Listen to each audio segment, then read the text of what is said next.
Tapi gini deh, sebelum kita ngomong panas-panasnya, kalian komen di bawah, kalian support Pak Prabowo, Pak Ganjar, atau Pak Anies. Dan ini jadi pesan masyarakat sebenarnya di tahun politik kali ini, menuju ke pemilu. Menurut gua, ini udah borderline penggiringan dan pembodohan masyarakat. I mean for what? Ya, pasti power. Mendapatkan posisi menjadi presiden selanjutnya selama 5 tahun ke depan. Kenapa gue bilang pembodohan? Fakta yang jarang diumbar di publik, mayoritas dari voter kita, pendidikannya itu SD dan ke bawahnya. Jangan opini, nih, gue kasih lihat faktanya. 44%. Yang kedua lulusan sampai SMA atau ke bawah. Kenapa ini penting? Karena yang seharusnya pemimpin selanjutnya di Indonesia itu harus mikirin dua hal. Di sini ada sisi masa depan, globalisasi, teknologi, digitalisasi, AI, machine learning. Di sini ada sisi masa lalu, kesejahteraan masyarakat, HAM, sampai pendidikan. Jadi pemimpin yang seharusnya bisa mikirin masa depan sambil nggak ninggalin masa lalu. Nggak ditinggal itu warga-warganya. Pertanyaannya, mereka nggak mungkin jadi pemimpin kalau nggak dapat vote. Sekarang, jadi sebenarnya kalau secara logika ya, ini lagi perang pemimpin yang bagus, apa pemimpin yang bisa dapetin vote? Fakta ini yang menurut gua akan buka pikiran kalian biar nggak dibodohi. Nggak usah basa-basi, gua akan bagi ke 3 bagian. Siapa capres yang bakal menang? Sisi gelap kampanye pemilu. Gimana cara kita nggak dibodohi? Langsung aja menurut gua di poin 1, capres yang menurut gua bakal menang adalah yang akan subscribe.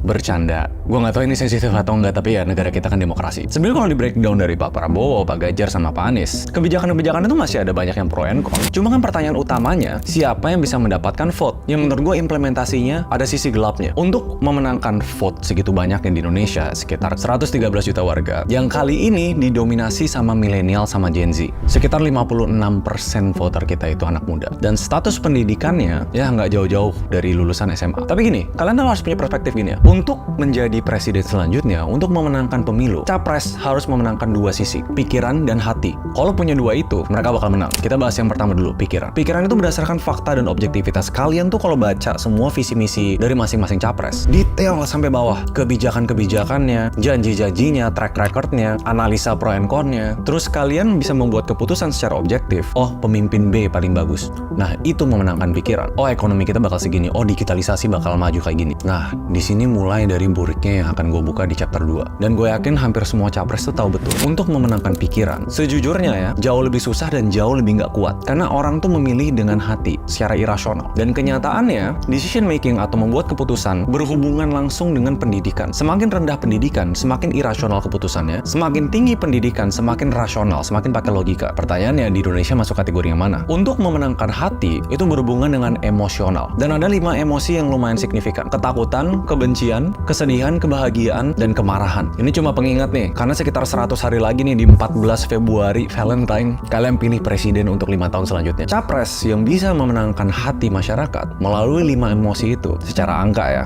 akan memenangkan pemilu. Tapi pertanyaannya, caranya gimana? Cara yang menurut gue baik adalah sesuai dengan nilai-nilai yang dipegang oleh masing-masing capres. Kalau memang mau maju di Indonesia, pancinglah emosi kebahagiaan atau harapan lah. Kenyataannya, banyak sekali kampanye kalian bisa scrolling bentar doang di Twitter atau nggak di TikTok atau bahkan di Facebook yang sifatnya menjatuhkan atau memicu kemarahan. Kenapa? Soalnya pendidikannya rendah. Kita track back dulu di tahun 2019 ya, dimana Pak Jokowi sama Pak Prabowo itu lagi debatan lumayan keras. Ada istilah yang namanya cebong dan kampret. Cebong itu pendukungnya Pak Jokowi, kampret itu pendukungnya Pak Prabowo. Ini namanya polarisasi politik, dimana warga itu kayak kesannya dikubuin masing-masing. Kalau nggak setuju sama sesamanya, ya berantem lah. Gimana cara bikin berantem? Penggiringan secara emosional. Bikin salah satu kubunya marah, bikin salah satu kubunya takut. Karena gue tahu betul kalau misalnya dua kubu ini dipancing emosi secara harapan atau kebahagiaan, nggak mungkin berantem. Logika aja dong, objektif. Gue pilih pemimpin karena gue ngerasa dia yang bisa bikin Indonesia lebih maju. Kenyataannya enggak. Jangan mau dibodohi. Pemilu atau pesta demokrasi itu harusnya mempersatukan kita. Kita dapetin semua informasi berdasarkan fakta dan objektivitas. Pegang pendirian kita masing-masing. Terus pilihlah presiden kalian. Tapi sekarang,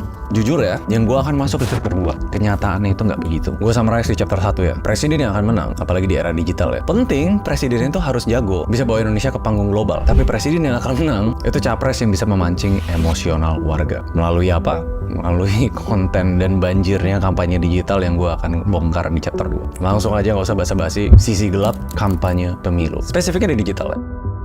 Gue akan pakai bahasa yang agak lumayan ekstrim. Gimana cara menguasai warga, memanipulasi ideologinya. Yang kalau dulu, zaman-zaman sebelum digital, lo harus turun lu ngobrol di rumahnya, lu bikin kampanye darat yang lumayan gede, lu sampaikan semua kegiatan lu, pidato yang keren. Ya mungkin tercapai ribuan orang, puluhan ribu orang. Zaman sekarang, edit, klik, 10 juta orang ngeliat konten lu. Which is crazy. Dan ini lumayan menyeramkan. Kenapa? Propaganda diciptakan. Itu kalau terjadinya sebuah ideologi baru yang nyebar ke satu orang nyebar ke dua orang nyebar ke 4 orang, yang tiba-tiba seluruh Indonesia ngebahas. Sekarang jauh lebih gampang dilakuin secara digital. Dan gua kasih tahu problem utamanya apa. Hoax dan misinformasi. Karena jujur aja, kalau capres selalu pakai fakta dan data, lu bisa menangin pikiran, tapi lu belum tentu bisa menangin hati. Untuk menangin hati, lu harus mainin emosinya. Untuk mainin emosinya, apalagi dengan pendidikan yang rendah, bisa menimbulkan sifat anarkis. Karena 3 emosi yang paling kuat ya. Kemarahan, kebencian, dan ketakutan. Semuanya negatif. Dan jujur aja, kalian nggak perlu nonton video ini, kalian tinggal cukup scroll doang. Banyak kok konten-konten yang menjelekkan either pihak sebelah, yang menurut gua lebih banyak konten negatif dibanding konten positif. Karena itu sifatnya netizen dengan pendidikan rendah. Mereka tuh nyarinya drama, which is not good. Ini pemimpin masa depan kita loh. Hidup lu semua itu bergantung dengan keputusan yang kalian pegang untuk bisa ngebalance dua tadi. Membawa Indonesia maju, tapi yang ada tidak ditinggalkan. Karena problem yang ada tuh masih banyak. Dan hoax atau misinformasi yang memancing emosi itu lagi luar biasa banyak. Ditambah sirkulasi uang sekitar 100 triliun lebih itu menurut beberapa pakar ya. Untuk apa? Ya untuk menyebarkan informasi. Kalian lihat data ini. Selama setahun terakhir, 11.000 hoax lebih. Yang trennya lagi naik kayak gini. Yang Kominfo lagi ngos-ngosan banget memberantas semua hoax. Ini contoh beberapa hoax yang udah diberantas Kominfo. Dan ini sisi gelap kampanye digital. Lu nggak bisa kontrol dan lu nggak tahu juga mana yang dibayar mana. Kalau dibayar, susah juga untuk cari tahu mana yang benar mana yang salah. Ini korban paling gedenya menurut gua ada di Facebook tau. Ini ada datanya soalnya. Kalau ini dilanjutin, ini namanya pembodohan masyarakat, perubahan ideologi warga, sampai dia bisa terinfluence dan dikuasai untuk memilih pihak tertentu berdasarkan informasi yang salah. Gila nggak itu? Kalian harus sadar aja deh, cukup sadar aja. Setiap lihat konten yang berhubungan dengan pilih presiden kalian, jangan diambil mentah-mentah, jangan dibawa emosi. Kali ini belajarlah untuk ngebalance pikiran dan hati. Biar videonya nggak panjang, langsung ke chapter terakhir. Gimana cara nggak dibodohin?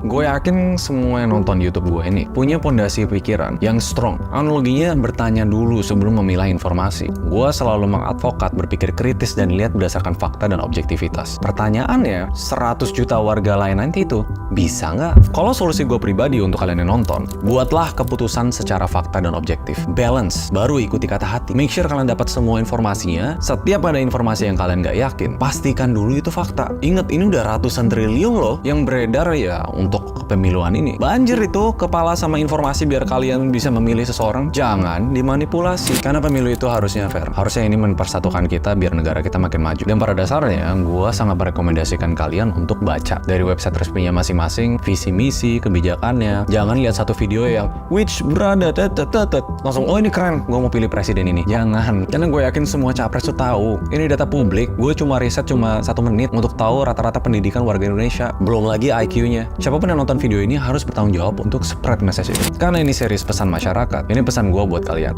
Jangan mau dibodohi. Pilihlah presiden yang paling menyentuh hati kalian, tapi berdasarkan objektivitas dan fakta. Terserah. Ini kan demokrasi. Kalian mau pilih Pak Prabowo, mau Pak Ganjar, atau Pak Anies, itu terserah dari kalian sendiri. Tapi karena kali ini berbahayanya luar biasa. Karena ini jauh lebih digital dibanding pemilu-pemilu sebelumnya. Gue akan terus pantau ini. Kalau misalnya gue lihat ada satu pihak yang salah atau mempergunakan emosi masyarakat, oh tenang, gue akan liput. Jadi kalau kalian misalnya ada komen di bawah mana yang harus diberantas, komen aja. Karena mungkin ke depannya gue akan lebih banyak di shorts, either TikTok atau YouTube lah, atau Instagram kadang-kadang di story. Tapi ya ini, karena gue pengen masyarakat kita lebih pintar, bukan kayak Raymond sembarang masuk politik. Semoga ini tersampaikan. Hopefully kalian tidak dibodohi. See you in the next video. Bye bye.